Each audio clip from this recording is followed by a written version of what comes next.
প্ৰিয় দৰ্শক, ফ্লিপকাৰ্টৰ পৰা অহা এটা পাৰ্চেল এতিয়া ডেলিভাৰী দিয়া ভাইটিজনে আনবক্সিং কৰি আছে। এইটো বৰমইনাৰ কাৰণে আনি দিছিলোঁ। এতিয়া তাক পিন্ধিবলৈ দিম, তাৰপিছত মই চাম জোখত হৈছে নে নাই। ইংৰাজী নতুন বছৰৰ উপহাৰ হিচাপে মই কিনি আনি দিছোঁ, সি গমেই নাপায়।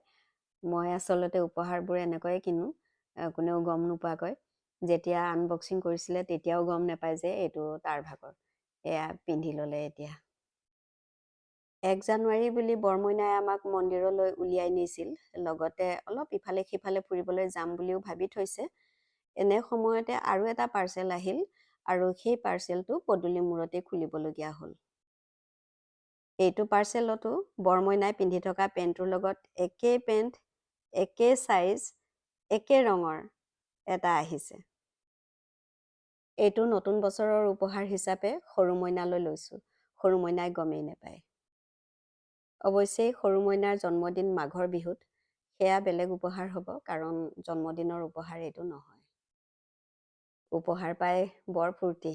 বৰমইনাই এতিয়া ৰঙা নদীৰ নতুন দলংখনৰ ওপৰত নতুন পেণ্ট পিন্ধি খোজকাঢ়ি আছে।